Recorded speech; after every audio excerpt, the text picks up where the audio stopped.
Olá pessoal, para quem não me conhece, meu nome é Akira Saito e vamos para mais um vídeo, mais um bate-papo sobre Budô. E hoje vamos falar sobre se eu fosse treinar no Japão, se eu seria discriminado.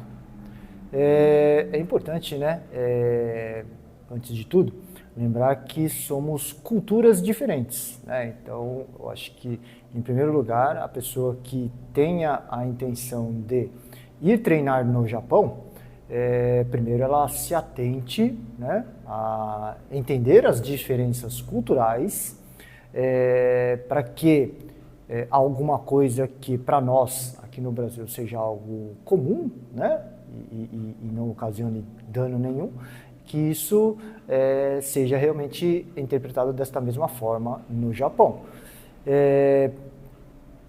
Eu preciso saber a língua japonesa para ir treinar no Japão?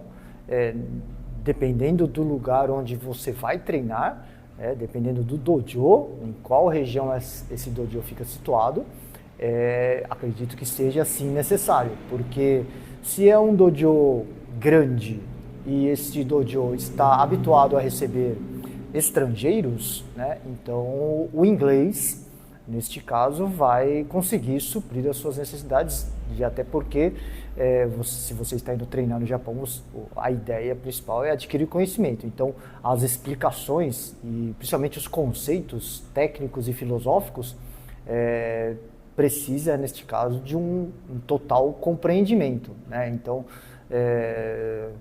dependendo do dojo, o inglês vai conseguir suprir essa necessidade, mas dependendo do dojo, não. Dependendo do dojo, realmente você vai ter que ter uma noção, digo, média até do japonês para poder ter um bom aproveitamento.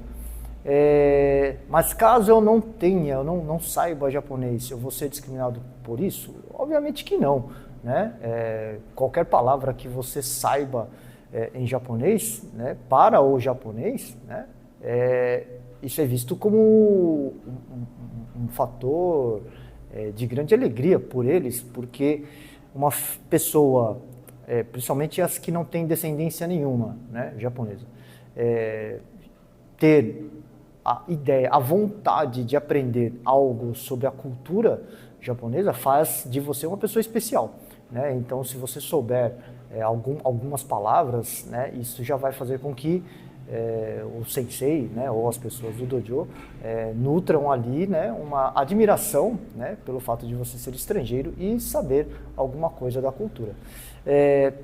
Mas existem coisas que é muito importante, né, saber e tentar assimilar quando a gente vai para o Japão, principalmente referente a diferenças culturais. Um exemplo bem básico.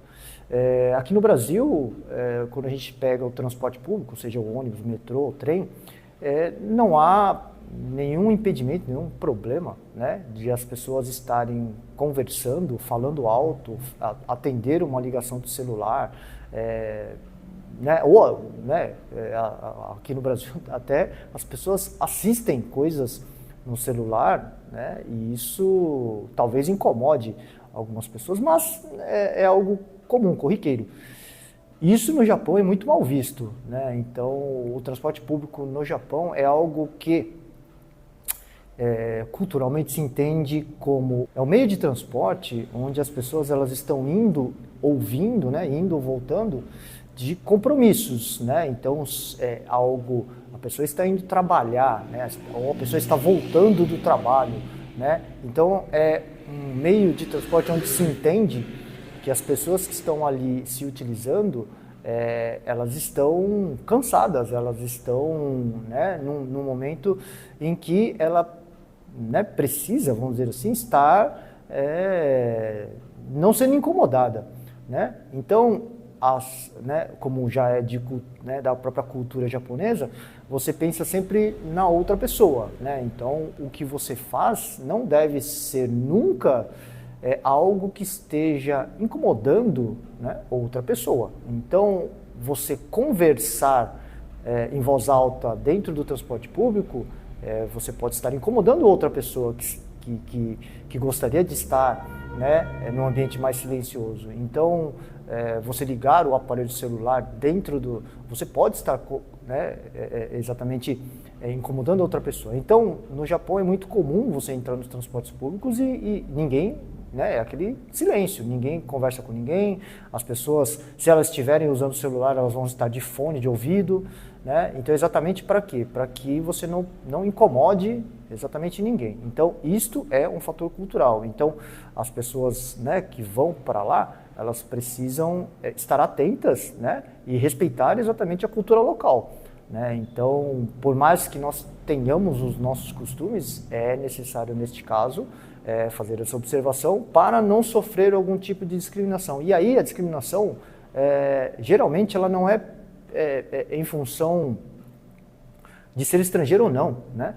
Nesse caso aí, a discriminação seria, no caso, pela ação, pelo ato. Então, o próprio japonês, se ele não respeitar essa regra, com certeza ele vai sofrer algum tipo de discriminação dos próprios japoneses, né? Então, por quê? Porque isso está vinculado à ação, é uma ação incômoda, é uma ação que está atrapalhando outras pessoas. Então, é necessário que nós tenhamos esta, né, atenção para não sofrermos algum tipo de represália, algum tipo de discriminação nesse sentido, e acharmos que isso é porque somos, né, estrangeiros, somos brasileiros, e na verdade não.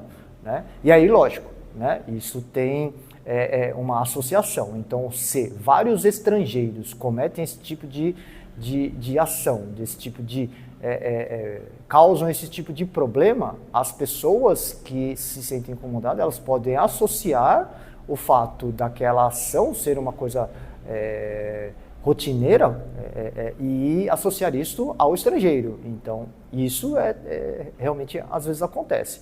Então, é preciso então não estar neste grupo, vamos dizer assim, né?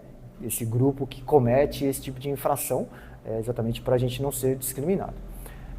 Dentro do dojo é super importante também, né, ter atenção especial a essas diferenças culturais, para não interromper o sensei quando ele estiver fazendo uma explicação, mesmo que, né, nós tenhamos aquele ímpeto de querer, né, saber de tudo, querer solucionar as nossas dúvidas. Mas mesmo assim nós temos que nos conter e esperar o sensei acabar a explicação para então depois, né, fazermos algum tipo de questionamento para sanar as dúvidas. Né? Dentro do dojo no Japão existe hierarquia, né? Então a gente nunca chega, né, ao grau mais alto daquele dojo sem antes passar pelos demais, né? Então isso também é muito importante, né? É necessário que se respeite, né, e que tenha esse entendimento em relação à hierarquia do dojo. Questão de limpeza, né? No Japão, o ato de tirar os sapatos, né, tanto para entrar no dojo ou para entrar em qualquer lugar, né? Não é um ato somente de costume, né? Isso tem muita relação com respeito, né? Então, você tirar o sapato é exatamente para não adentrar com nenhum tipo de sujeira, né, dentro daquele local, seja uma casa, seja um dojo. Por quê? Porque exatamente há o pensamento de respeito em não incomodar a outra pessoa, porque se você suja o local, obviamente a pessoa vai ter que limpar, né? Então, além de eu estar, porque fazer visitas no Japão, perante a cultura japonesa, você já está causando incômodo à pessoa, né? Enquanto que aqui na nossa cultura, você visitar a pessoa é motivo, nós pensamos, né, que quando estamos indo visitar alguém, nós estamos levando alegria, né? Nós estamos levando, né, para aquela pessoa, né? E nós dificilmente iremos pensar que nós estamos incomodando aquela pessoa. E não que a gente não leve, claro, no Japão também, quando você vai visitar as pessoas, você está levando alegria também, mas isso não tira o fato de que realmente nós estamos incomodando, porque a pessoa, para nos receber, ela vai ter que mudar o padrão rotineiro, né? Ela vai ter que, né, fazer algo para nos receber. Então, quer dizer, isso causa este incômodo. Então, nós temos que já de antemão agradecer a pessoa que está nos recebendo exatamente pelo incômodo que nós estamos causando, né? E aí termos ciência disso. Então, por isso que no Japão é super comum, quando você vai visitar alguém, você leva um presente, né? Você leva um omiyage, né? Exatamente para já de antemão estar se desculpando, né? Vamos dizer assim, pelo incômodo causado. Né? Então, no Japão é importante, né, termos este tipo de pensamento, né, para não causarmos, né, nenhuma má impressão. Né? Então, o fator de ser discriminado no Japão ele é muito mais relacionado à ação do que à pessoa em si. Né? Então, nas artes marciais, por exemplo, quando você vai visitar um dojo lá, sempre você vai ser bem recebido, né? Isso não só porque somos brasileiros, mas isso qualquer estrangeiro, ele vai ser muito bem recebido. O que não podemos fazer é causarmos uma má impressão, né? Isso, né, as pessoas têm que, antes de ir, é necessário que ela faça um estudo, né? Ela pelo menos tente aprender algumas palavras em japonês, estude bastante essa parte cultural, se atente muito ao que ela não deve fazer, né? Então, para que possa realmente ter um grande aproveitamento no Japão, o que eu aconselho para todos, né? Todos que treinam artes marciais, né? Reservem um tempo, façam as suas economias, né? Guardem um dinheirinho, mas vá para o Japão pelo menos uma vez treinar lá, né? Com certeza vai ser de grande enriquecimento, não somente técnico, mas também cultural, filosófico. Com certeza vocês vão aproveitar demais.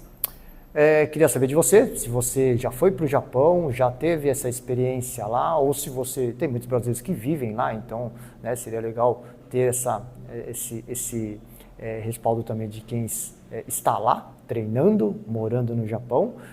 Se você tem vontade, né, de ir para o Japão, também comente aqui, né, se esse é o seu sonho, né, e se for o seu sonho, acredite nele, porque um dia vai se realizar. Claro que se você também discorda, né, disso, também pode comentar, né, só peço sempre que seja feito de forma com educação e com respeito, afinal de contas aqui somos um canal de Budô e respeito à educação é algo primordial. Queria pedir também para vocês, né, deixarem aqui todo aquele protocolo, né, do YouTube, né, curtam o vídeo, comentem, compartilhem com aquele seu amigo, né, com aquele que, né, ou está indo para o Japão para treinar, ou tem vontade de ir para o Japão para treinar. Queria pedir também para você se inscrever no nosso canal, caso você ainda não seja inscrito. Gostaria de agradecer de coração aos novos inscritos, apesar de sermos ainda um canal pequeno, já estamos com mais de 1.200 inscritos. Vamos crescer neste canal e levar a filosofia do Budô a mais pessoas, né, praticantes ou não, né, para tentarmos transformar essa sociedade em algo melhor como um todo. Nos vemos no próximo vídeo. Até mais.